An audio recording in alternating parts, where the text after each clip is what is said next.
Olá, pessoal. Boa tarde. Como é que vocês estão? Tudo bem? E aí, vamos lá, começando agora. Esperando o pessoal chegar. Já tô vendo que tem um pessoal por aí, tudo bem? Muito bom estar aqui com vocês. Para quem não me conhece, eu me chamo Vitor, Vitor de França. A gente está dando sequência aqui às lives que a Speed está promovendo, né? Então, um diálogo muito rico, né?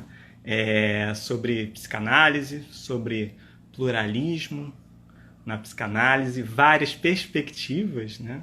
Que a gente está trazendo ao longo dessas lives. Espero que vocês estejam acompanhando, terão outras também. Então, só tenho a agradecer a Speed. Eu sou psicanalista. Vocês estão me ouvindo? Tudo bem? Boa tarde. Tá dando para ouvir? Como é que tá? Tudo bem, pessoal? Qualquer coisa vocês já me digam aí se não estão conseguindo me ver, me ouvir, tá bom? Mas um prazer. Eu sou Vitor, Vitor de França, sou psicanalista, sou associado à Speed. Então a gente está aqui fazendo esse diálogo, né? Essas perspectivas ricas e plurais aqui da psicanálise, trazendo um pouco, né? Eu só tenho a agradecer. Eu só tenho a agradecer aqui as comissões, as comissões da Speed. Tenho aqui a agradecer. Estão ouvindo? Ah, que bom, fico feliz. Já estou vendo pessoas muito queridas aqui na live. Muito legal estar com vocês, né? Então, eu queria agradecer à Speed pela oportunidade de estar falando um pouco sobre o meu trabalho na psicanálise, na filosofia, na música. Agradecer às comissões, agradecer a Elô, agradecer a Adriana também. E aí, a ideia é a seguinte, vou propor para vocês. Eu vou falar durante uns 30 minutos, tá bom? Preparei um texto para falar aqui com vocês. E aí, depois que eu falar essa apresentação, aí vocês podem perguntar por aqui, tá bom? Questões que vocês tiverem, podem trazer, a ideia é um diálogo mesmo. E aí só vou pedir para vocês postarem as questões aos poucos, até porque para que eu consiga entender, que eu consiga visualizar aqui também, né? Eu sei que dá para fazer assim, assim. Ok, tudo bem, tá?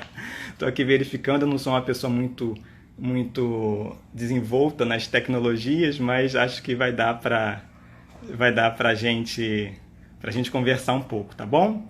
Então a gente está aqui nessa live, mais um pouquinho, estou esperando o pessoal chegar, né? O título do meu trabalho vai ser O Sensível Musical na Psicanálise, né? Então, falar um pouco sobre o meu trabalho de pós-graduação, meu trabalho com psicanálise, né, tentando relacionar música, filosofia e psicanálise. Tá todo mundo bem? Tô vendo que o pessoal tá entrando ainda, legal. Vou esperar mais uns minutinhos também para entrar, para começar a falar o texto. Pessoas muito queridas que eu tô vendo aqui que estão entrando, muito legal ter vocês aqui. Obrigado pela presença, uma satisfação. Muito bom. Mais um minutinho. E aí a gente começa, tá bom? E aí é bem legal porque a gente está fazendo, né? Assim, já tivemos várias lives anteriores, né? E a gente vai dar continuidade a esse espaço que se abriu, né? Que é a partir desse período sensível que a gente está vivendo, né? E que a gente está podendo trocar informações de maneiras diferentes, né? Por exemplo, aqui, né, eu não me imaginava fazendo uma live com vocês e já estou me sentindo super junto de vocês aqui. Então é muito legal, muito bom estar com vocês. Novamente agradecendo a Speed. Então eu vou repetir o que eu vou fazer, né? Então eu vou falar durante uns 30 minutos, vou apresentar um texto, tá bom? E aí depois desses 35 minutos, a gente conversa. Vocês coloquem questões, apontamentos, eu vou tentar responder a todos aí. Não sei se será possível responder a todos, mas eu vou tentar, tá bom? E eu queria também agradecer ao pessoal do grupo de estudos, que a gente se reúne pela Speed, né? Toda quinta-feira, de 2h30 às 4h, falando sobre estudos musicais sobre a histeria. Esse é o tema desse período, mas com certeza esse trabalho que eu vou apresentar hoje para vocês é um trabalho que eu fui desenvolvendo junto com o grupo, então assim, eu só tenho a agradecê-los também pela participação na minha vida, tá bom? Então vamos lá, pessoal, vou começar então a apresentar o trabalho. O trabalho se chama O Sensível Musical na Psicanálise. Fui convocado a falar um pouco sobre o trabalho que desenvolvi ao longo do meu mestrado e do meu doutorado em filosofia pela PUC do Rio de Janeiro. A convocação se oferece àqueles que pressentem uma vocação. Vocação é ação vocal, um evocar plural que vige como vocábulo, como vociferar, como música, como fé, como logos. Com vocação, somos convidados a ressoar próximos à voz. Seguindo a convocação vocacional que me atravessa, desenvolvi em meu mestrado um trabalho sobre a estética da música a partir de Immanuel Kant e Eduard Hanslick. As discussões sobre o belo musical me levaram a criar a seguinte hipótese. A estética, não só a estética musical, toda a estética, está subordinada ao sentido da visão. Ora, se a estética se reduz ao primado do olhar, como é possível escrever filosoficamente sobre o âmago da arte musical, uma arte que se oferece à escuta? Num primeiro momento, fui levado a procurar autores da filosofia que propunham outras concepções estéticas e, até mesmo, autores que teciam fortes críticas à estética. Minha hipótese me levou, já no meu doutorado, a trabalhar com Martin Heidegger. Em seu texto intitulado A Origem da Obra de Arte, Heidegger diz que a estética toma a obra de arte como um objeto da sensação. E aí a palavra sensação, vindo do aesthesis grego, do perceber sensível. O modo como o ser humano vivencia, Erleben, a arte, é o que dá à arte a sua essência. Vou repetir. O modo como o ser vivo, o ser humano, vivencia a arte é o que dá à arte a sua essência. Estamos aqui pensando a estética muito próxima às formulações de Hegel. A vivência se tornou o paradigma para a essência da arte. Heidegger prefere interpelar o originário da obra de arte, não a partir da vivência, mas como essência da verdade da arte. A essência como verdade do ser da arte. Verdade é o puro brilhar que ilumina a obra de arte. Quando a verdade se põe na obra, ela, obra e verdade, aparecem. Dessa forma, a beleza não aparece junto à verdade do ser da obra. O aparecer, das Erscheinen, do alemão, o aparecer da verdade já é a beleza da obra de arte. Pensando aqui no texto heideggeriano A Origem da Obra de Arte, um texto que é considerado um texto de virada no trabalho do Heidegger. Contudo, o puro brilhar do aparecer heideggeriano, ainda que originário, é carregado de metáforas visuais. Tais metáforas não são uma exclusividade do texto A Origem da Obra de Arte. Já na compreensão existencial proposta em Ser e Tempo, de 1927, percebe-se um Dasein muito visual. Heidegger teve seus motivos. Em Aristóteles, o primado do olhar já se estabelecera. Cito aqui uma passagem do primeiro livro da Metafísica, de Aristóteles. Pantes anthropoi tou eidenai, oregontai fizei. Semeion de etou aesteseu agapantesis, caigar cores tes creias, agapontai de altas, caimalista ton alon, edian ton omaton. Traduzindo, todos os homens, por natureza, tendem ao saber. Sinal disso é o amor pelas sensações. De fato, eles amam as sensações por si mesmas, independentemente da sua utilidade, e amam, acima de todas, a sensação da visão. Com efeito, não só em vista da ação, mas também mesmo sem ter nenhuma intenção de agir, nós preferimos o ver, em certo sentido, a todas as outras sensações. E o motivo está no fato de que a visão nos proporciona mais conhecimentos do que todas as outras sensações e nos torna manifestas numerosas diferenças entre as coisas. Fim de citação. Os gregos já enalteciam a sensibilidade visual em demasia, desde Homero. Disse que Homero era cego, e talvez por isso ele pôde descrever com muito esmero lindas paisagens. Em Édipo Rei, encontramos Tirésias e a cegueira.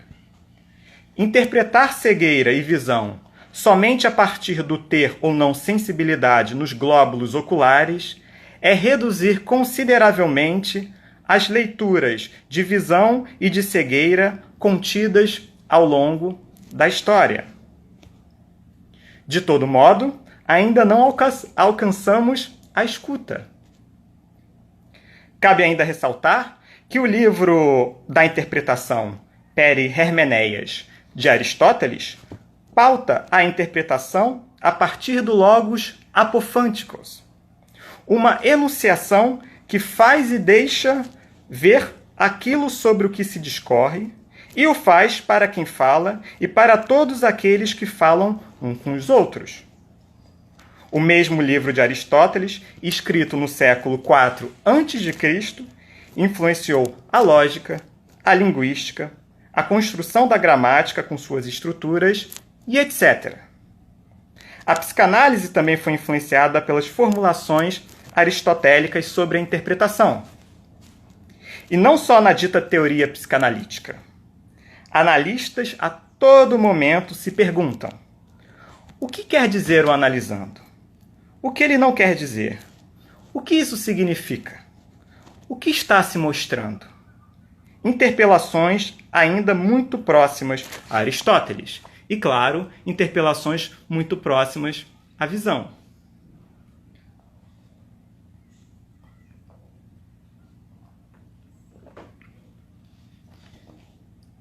Que a enunciação, que a fala mostre e signifique mesmo a revelia dos nossos analisantes, estou de acordo.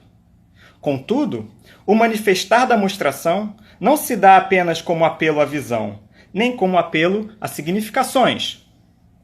Quero dizer que mesmo a oralidade, aquela que deveria privilegiar a escuta, acabou por decair ao longo da história e em embates sobre as significações da fala. O fenômeno do falar, sua manifestação contraditória, resumiu e resume-se, então, naquilo que se mostra visualmente como significações. Em outras palavras, a significação se submete à sensibilidade visual, ou melhor, aquilo que restou da sensibilidade visual ao longo da história do pensamento, pois o olho ocidental perdeu quase que completamente a sua capacidade de chorar, e os olhos não mais se fecham quando a boca beija. Se considerarmos os sonhos como via régia para o inconsciente, como sonharemos se os olhos insistem em permanecer abertos? E aí a gente pode pensar isso a partir da interpretação dos sonhos de Freud, né? Desde os gregos, significar e mostrar são aquilo que se oferece à visão ou aquilo que se recusa a se oferecer aos nossos espelhos narcísicos. Se o assunto que abordo aqui é da ordem do abstrato, eu aceito de bom grado. Mas ele também é da ordem do recalcado, na medida em que o primado da visão se constitui a partir do recalque. E aí, bom, é só dar uma olhada e dar uma escutada no texto Mal-Estar da Civilização, do Freud. Mas então, como abordar o sensível musical? Parece que caímos na ratoeira meticulosamente preparada por Hamlet, príncipe da Dinamarca. Em minha tese de doutorado, propus uma temporalidade originária e musical. Na maior parte das vezes, observamos o tempo como resultado das modificações causadas por ele. Muitas dessas modificações são produto da ação lenta do tempo e só permitem ser visualizadas quando o intervalo temporal é extenso. Quantas vezes nós dizemos, eu não vi o tempo passar? O tempo se mostra como um enigma e assim foi considerado ao longo da tradição filosófica. O primeiro filósofo que escreveu um tratado que aborda detalhadamente a questão do tempo foi, novamente, Aristóteles, no 4º livro da Física.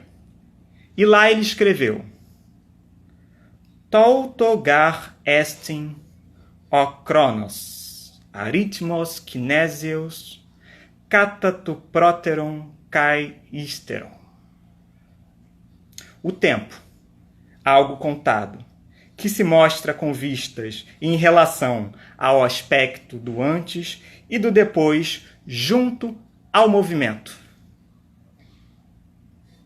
A partir desta frase de Aristóteles, desenvolvi um trabalho com grande influência de Heidegger e que se propôs a indicar a musicalidade do tempo através da escuta.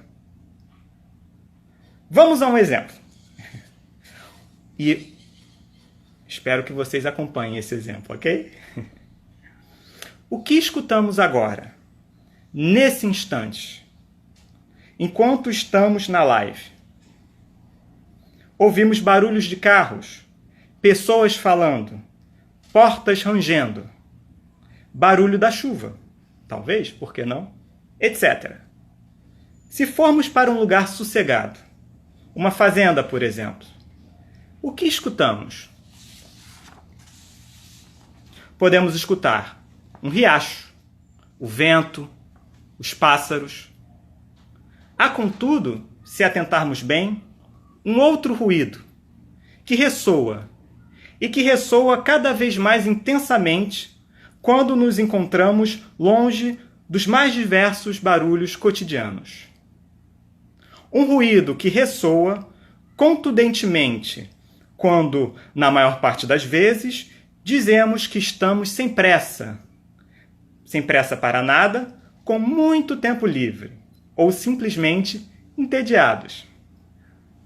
Trata-se de um ruído que está sempre presente, mas que fica cotidianamente inaudível frente a tantos outros barulhos. Que ruído é esse? Se ainda está difícil escutar de que ruído se trata, mesmo tomados os devidos cuidados descritos anteriormente, é só colocarmos uma das mãos no peito quando estivermos num lugar silencioso. O que sentimos? Os nossos batimentos cardíacos, mais propriamente, o coração.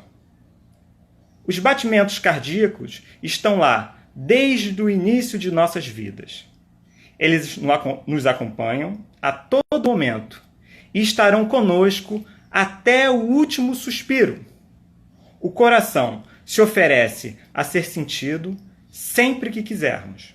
E, dessa maneira, também se oferece a ser escutado.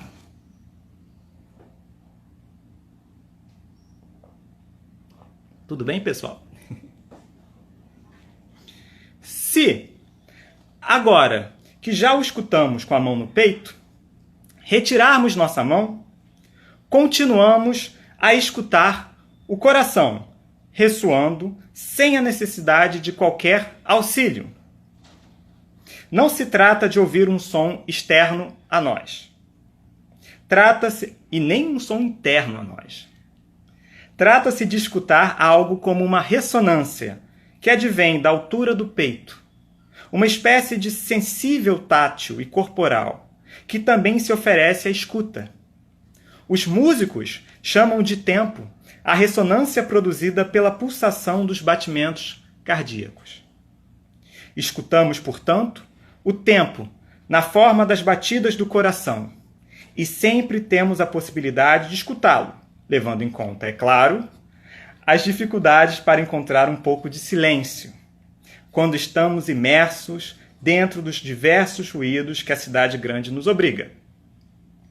Tal manifestação do tempo se oferece a ser escutada e nos permite conceber o tempo como algo entrelaçado a nós mesmos, e não como algo subsistente e distinto do que nós somos.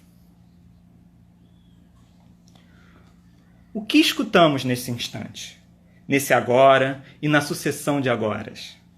Nossos batimentos cardíacos. E como os escutamos? Como um pulsar, como uma pulsação que alterna entre sístole e diástoles. Escutamos o tempo como pulsação tátil e auditiva. Estamos falando de um tempo originário, proveniente de um sensível corporal, e que se oferece a ser escutado e não visto. Esse é o tempo musical originário, que se oferece ritmicamente a melodias e harmonias. Junto ao pulsar temporal e musical, que nos acompanha ao longo de nossas vidas, proponho uma voz. Voz e tempo se entrelaçam e nos compõem existencialmente numa ressonância. Heidegger aprofundou o pensar sobre o tempo, inclusive no livro Ser e Tempo, de 1927.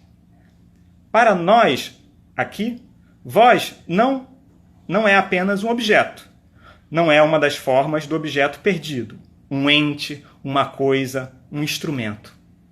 Voz participa da mundidade do mundo, descrita por Heidegger, em 27. Mas não só como teia de significações, como Bedeutsamkeit. Voz é constituição musical do mundo junto à escuta. A voz constitui referências e referenciais musicais, existenciais. Contudo, vale lembrar, o mundo não se aparta de nós. Somos junto e com o mundo. Isso quer dizer que a voz não constitui somente mundo. Voz nos constitui o eu e o sujeito com o mundo. Certamente, devemos ressaltar a importância da linguagem na constituição da mundidade do mundo. Isso já foi amplamente discutido, inclusive pela psicanálise. Mas a origem da linguagem, o logos, é ainda e sempre será misterioso. Heráclito de Éfeso, lá por volta do século VI a.C., nos dizia e nos diz: Olke emon ala tol logo, accusantas homologen sophon, esti ren panta einai.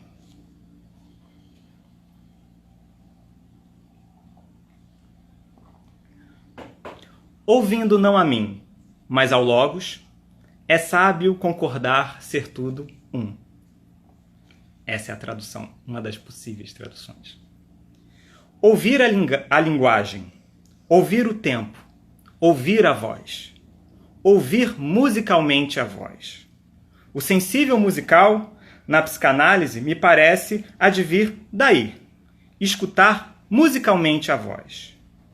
A voz nos constitui existencialmente e musicalmente, assim como constitui mundo entrelaçado a nós mesmos, numa conjuntura próxima ao temporalizar do tempo.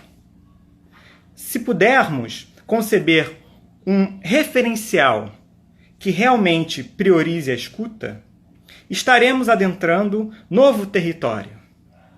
Esse referencial é, nesse texto, nessa live que eu estou falando aqui, esse referencial e essas referências advêm da voz. Voz é, portanto, a abertura para a escuta pela escuta. Tal voz se oferece a nós com tamanha familiaridade que pode fazer com que não nos demos conta de sua presença. Assim como os órgãos de nosso corpo estão em constante funcionamento sem que nos demos conta. A voz também ressoa a todo instante, mesmo no silêncio. E, frequentemente, não lhe damos a devida atenção. Uma voz que nos acompanha ao pensar, ao ler em silêncio, a todo instante, junto com o pulsar do tempo musical e com a finitude numa ressonância. Cada indivíduo possui voz que lhe permite sons e silêncios singulares.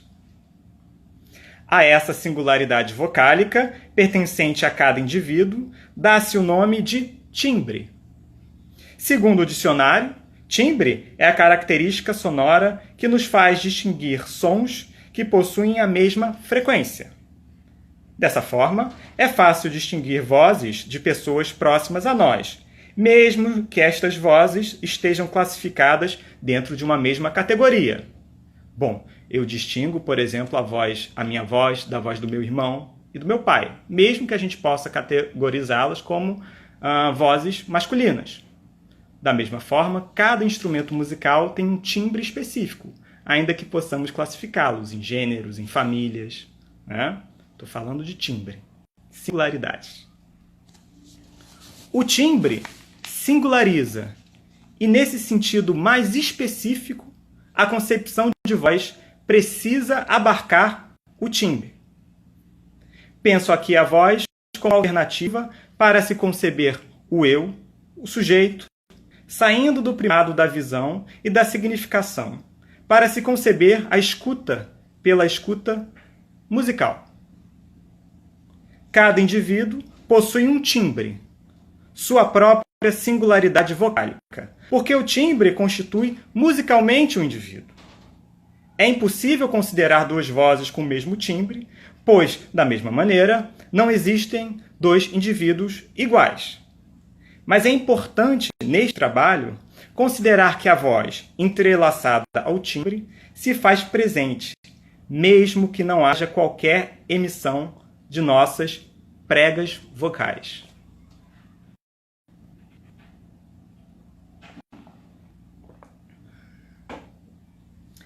Há, portanto, uma singularidade em cada voz e que funciona como referencial, um ponto de partida, que é também responsável pela singularização de cada leitor e de cada voz imaginada por um leitor que lê em silêncio, ou mesmo uma voz que nos acompanha junto ao pensamento.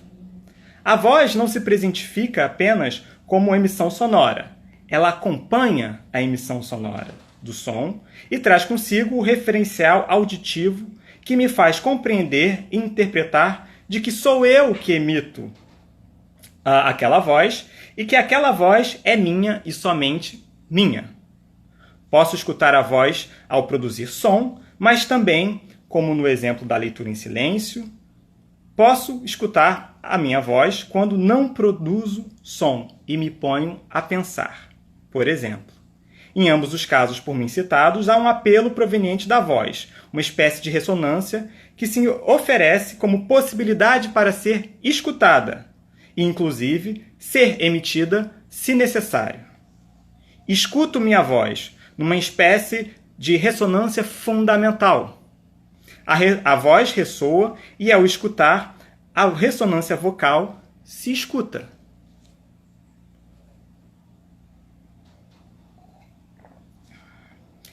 Tempo e voz se oferecem a ser escutados a todo momento numa espécie de ressonância. Será então que nos deparamos com o insuportável? Com a impossibilidade do completo silêncio a ouvir algo a todo momento? Talvez, mas é o insuportável que nos constitui e que pode se transformar numa bela sinfonia. E, na maior parte das vezes, nos conforta, já que nos certifica de nossa própria existência. Os pitagóricos traziam a ideia da harmonia das esferas, sons que escutamos desde o início de nossas vidas e que, já estando acostumados com eles, não nos damos mais conta. Quando a ressonância musical começa a nos apelar para que a escutemos de forma mais estridente, o sofrimento psíquico pode advir. Escutar a própria voz pode ser a causa de sofrimentos psíquicos e a queixa, uma das queixas de nossos analisantes. Proponho, como trabalho de análise na clínica da ressonância musical, que analistas e analisandos se permitam escutar a polifonia de suas vozes, com seus silêncios e sons característicos, sua musicalidade, sua entonação e etc. Escutar a voz do setting também é possível. Escutar os ruídos, escutar o silêncio, escutar o logos. Se escutar é tarefa árdua, ao mesmo tempo, ela é uma tarefa prazerosa. Quem nunca estranhou a própria voz no áudio do WhatsApp? Quem nunca ouviu novamente o áudio para conferir? Conferir é certificar-se existindo musicalmente e ainda vivo, com todos os sabores e dissabores do pacote. Um bom percurso de análise é propor o escutar, não racionalmente, não logicamente, mas musicalmente. Não poderia deixar de falar dos casos comuns na psiquiatria, na psicologia e na psicanálise, em que pessoas dizem ouvir vozes, e que, em alguns casos, as vozes invadem e comandam. Tradicionalmente, concebemos tais relatos como pertencentes aos quadros psicóticos, e os estudamos com a utilização de esquemas visuais, espelhos e narcisismos. Situo esses casos como casos da clínica da não-neurose, onde a ausência do referencial musical e, consequentemente, timbrístico, impede o reconhecimento da voz ou das vozes como sendo uma voz, uma singularidade, uma identidade, um eu, sujeito, agora musicalmente, né? Uma constituição musical. Mas este é só o pontapé inicial para questionarmos a ratoeira colocada pelo príncipe da Dinamarca. Obrigado, pessoal. Era isso que eu tinha para apresentar para vocês hoje.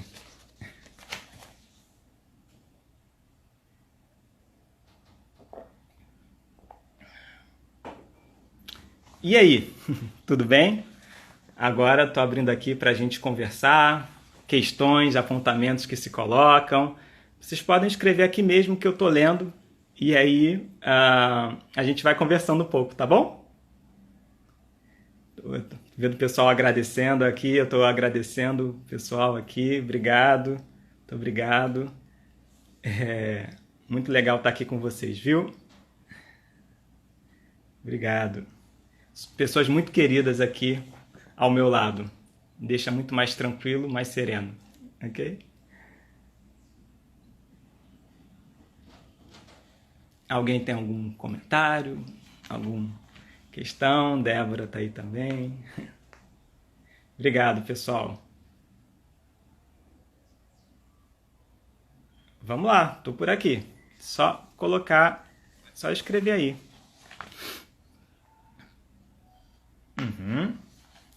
Ok.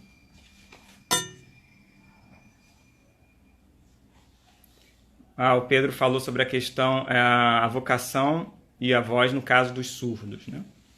Interessante. Interessante.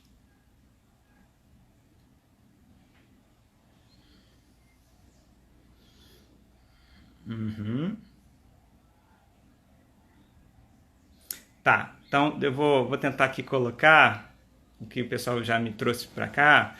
Eu acho que a questão dos ruídos, né? A questão de surdez, né? Os diversos tipos de surdez, né? As aulas de música para os surdos que existem, né? Os ruídos. Eu acho que a gente deve, né, como um bom trabalho de análise, convocar, né, essa surdez, as diversas surdez que existem, né, os ruídos também, né, assim, convocá-los para criar uma espécie de sinfonia, né? Então, assim, pode ser que o ruído seja uma resistência, mas não necessariamente, né? A música, ela, pelo menos numa história da música ocidental, já trabalha com ruídos, né, há muito tempo dentro de composições musicais, né? Então, com certeza, né, uma possibilidade é a gente convocar ruídos, sonoridades, ausência de sonoridades, silêncios, né? Se a gente for relacionar a surdez com silêncio, não sei se poderia fazer isso, mas como a riqueza dos silêncios, né? Como os silêncios dizem muita coisa, né? Muito mais do que as palavras, do que os sons, muitas vezes. Então, essa ideia de convocar e criar sinfonias de silêncio, pensando no John Cage, né? Por exemplo, no 4 minutos e 33 segundos, convocar os ruídos do rock, convocar todas as possibilidades de musicalidade para a clínica, eu acho muito legal, muito legal. Tô pensando aqui, né? Tô vendo aqui. Deixa eu ver, a Lígia falou também. Os timbres, né? Ok, né? Ok, a Débora também. Então, né? Assim, essa ideia de timbres, né? De analista analisando, do terceiro, a composição de timbres em coral, né? Então, assim, o timbre, ele não pode ser ouvido musicalmente sem outros timbres, né? Então não é para a gente colocar numa caixinha o timbre do analista nem o timbre do analisando, né? Tem alguma coisa com esse ressoar junto ao mundo, com os timbres e os ruídos, os sons e os silêncios do setting do mundo, né? Que nos constitui também, né? Então, claro que a gente, né, pode, né, levar o timbre e falar o timbre do analista, do analisando, mas sempre nesse sentido que há, na verdade, uma composição de timbres, onde um timbre depende do outro para se formar como timbre, né? Então, é importante que a gente considere esse conjunto musical, né? Os timbres precisam de uma banda, uma orquestra, para se consolidarem como timbres, né? Então, eu penso por aí, né? Acho que é um bom caminho para a gente pensar.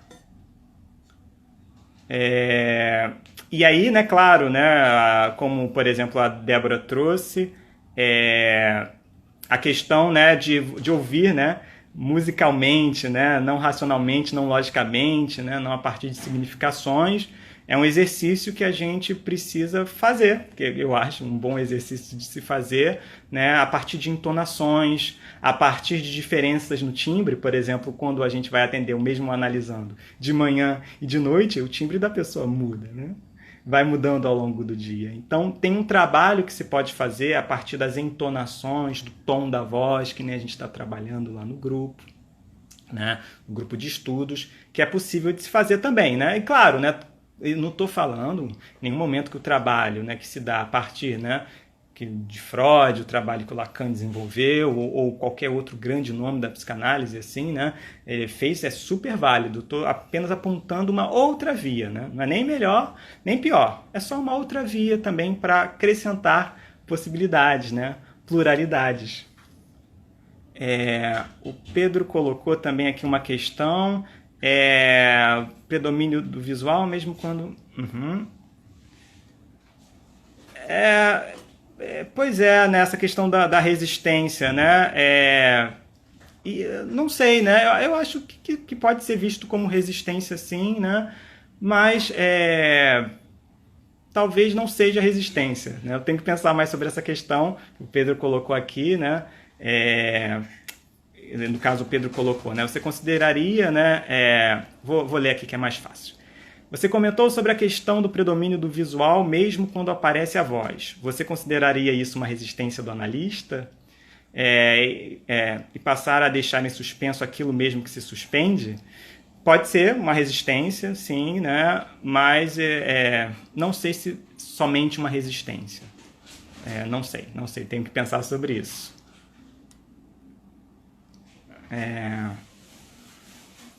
Isso. A Raquel falou aqui, né, sobre a questão das sentir as batidas do coração. É uma questão mais sensorial tátil, sentir a vibração, até mais do que escutar a batida, né?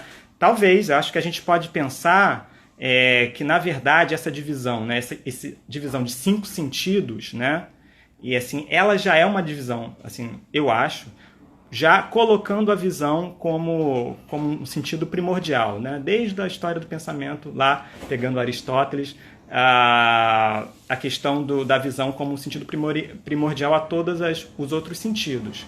Então eu considero que essa divisão em 5 sentidos ela precisa ser revista, né?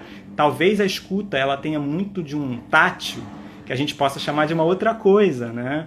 Então, até por isso que essa ideia de ressonância como algo que ressoa na caixa acústica, né, e que soa e ressoa, é interessante para mim.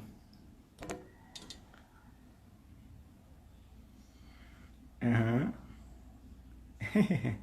A Luciane colocou aqui, Vitor, eu gosto de cantar, porém, se eu me emocionar, minha voz desafina. E eu só gosto de cantar músicas que me emocionam. E o resultado é que eu só consigo cantar bem músicas que não me tocam, né? Essa questão das afinações, né? Talvez a gente possa pensar afinações, né? Muito a partir não de um certo, de um errado, né? Pensar afinações muito próximo àquilo que os músicos de jazz eles pensam, né? Então vamos pensar as afinações a partir de um improviso, né? De um improviso daquilo que se dá, né? Pode pensar uma questão alegórica, de gambiarra, inclusive, né? Mas aquilo que aquele momento se sente que é possível de se tocar, né? Que nos toca. Né? Então, acho que talvez essa ideia de afinação muito próximas a um certo e um errado, né? Ela pode ser também ressignificada, né? E aí, as coisas muito mais leves. Né?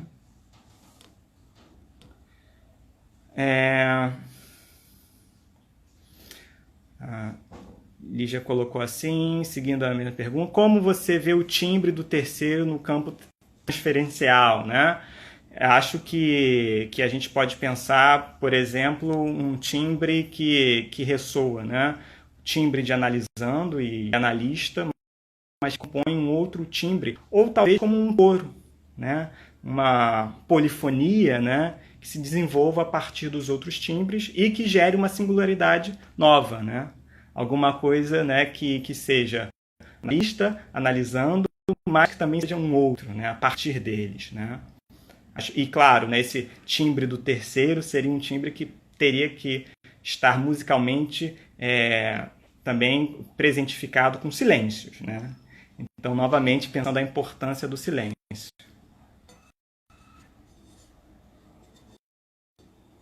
Opa, vamos ver se eu consigo responder mais alguma coisa aqui.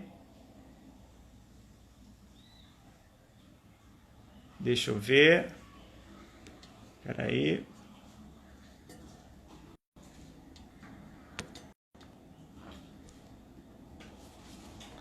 Ok. Deixa eu ver aqui. Mais um pouquinho. O silêncio do analista que incomoda, sim, pode incomodar. Né? O silêncio do analisando também pode incomodar. Né? O silêncio pode incomodar, mas o silêncio... Desculpa que eu nem vi quem colocou a questão. Tá? Mas o silêncio ele pode incomodar, mas ele não necessariamente é uma ausência, né? Então o silêncio ele pode ser de uma outra coisa, né? Ele pode, na verdade, não pode. Imagina pensar uma música sem silêncio, né? Seria alguma coisa muito difícil de se conceber, né? Então assim a musicalidade ela precisa de sons e de silêncio, né? Então é importante que a gente possa pensar o silêncio não só como uma simples ausência, né? Pensar o silêncio com outras tonalidades afetivas e musicais, né?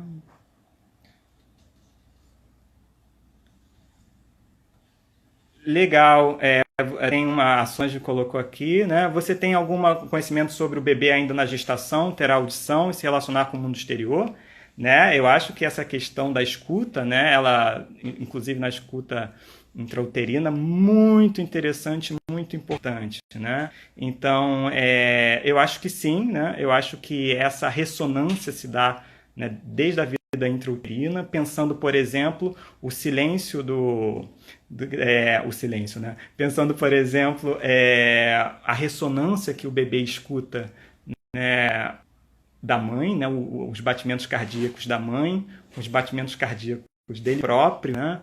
Então, claro, eu acho que essa musicalidade, né, sensível e corpórea se dá, né, muito antes, né, do nascimento, do parto, né? Então, acho que, de fato, né, assim, essa constituição existencial musical, ela é muito primeva, né? E ela é muito importante. Então, acho que tem muita coisa que pode se desenvolver a partir daí, né?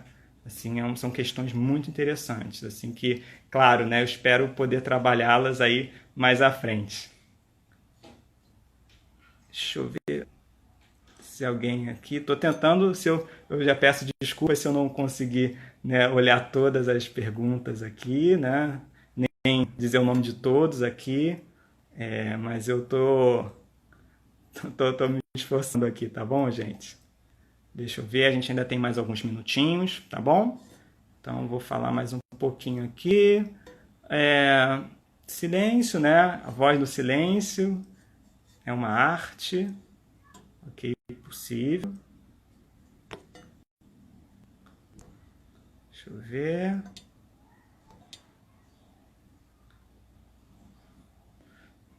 O Pedro colocou assim: podemos pensar o silêncio do analisante em dado momento como tempo para compreender? Isso faz parte da ressonância da transferência? Da ressonância na transferência? Acho que sim. Acho que sim, Pedro. Acho que é muito legal, assim, né, pensar essa dimensão do silêncio, né? Um momento para compreender, né? E essa compreensão, se a gente pensar uma compreensão, né, que possa se dar musicalmente, né? Também musicalmente, né? Claro, sem excluir as outras possibilidades de compreensão, eu acho super válido sim, né? Sessões muito saborosas já tive, com silêncios, né? Então, meu esforço mais novamente é para a gente pensar o silêncio para além de uma simples ausência, né? Ou como resistência, necessariamente. Não necessariamente, né? O silêncio participa da musicalidade, né? Isso que eu acho importante, né? Então, pensar sons, silêncios, né, compondo essa musicalidade da voz, da escuta, da clínica, eu acho um trabalho assim, que me move, assim, uma coisa que eu acho bem interessante. Muito legal, muito boas as perguntas, estou gostando bastante. E aí, pessoal? Mais algum comentário, mais alguma questão? Temos mais uns minutinhos aqui, né? Assim, eu agradeço assim, a participação de vocês, né? Eu tenho alguns apontamentos que vocês me fizeram aqui que são muito interessantes, não saberia responder agora, teria que pensar sobre eles, né? Mas estou super aberto aí ao diálogo. Se quiserem me procurar pelo Instagram, eu estou aí, é só me procurar, né? Opa, veio aqui uma outra pergunta. O silêncio fala? O silêncio diz, né? O silêncio diz muito, né? E ele diz muito mais do que a gente gostaria que ele dissesse, né? Então, sim, assim, acho que o silêncio diz, né? Eu colocaria dessa forma. Sim, sim, sim, sim, né? Sintonizar e afinar os timbres em análise como produção de subjetividade. Isso, né? Acho que sim. Acho que sim, acho que sim. Essa é uma possibilidade, né? Pensá-los dessa forma, tranquilo. Muito bom. Pessoal, assim, então eu agradeço, assim, enormemente, assim, a participação de vocês. Novamente, eu agradeço a Speed, né, por poder estar aqui apresentando o trabalho para vocês, né? Fiquem ligados, vão vir outras lives por aí e assim, né, trabalhos muito legais que estão sendo colocados aqui pela Speed. Então, obrigado pela oportunidade. Eu agradeço às comissões, agradeço a Adriana, agradeço a Heloísa, agradeço ao grupo de estudos lá que a gente faz nas quintas-feiras, né, de 2h30 às 4 da tarde, né, sobre estudos musicais sobre a histeria, é o tema desse semestre. Com certeza me acrescentou muito, eu só pude fazer essa fala a partir dessa troca com vocês. Muito obrigado por tudo. Acho que era basicamente isso que eu tinha para apresentar para vocês, tá bom? Então a gente se vê numa próxima vez. Até lá, gente. Grande abraço para vocês. Boa tarde a todos.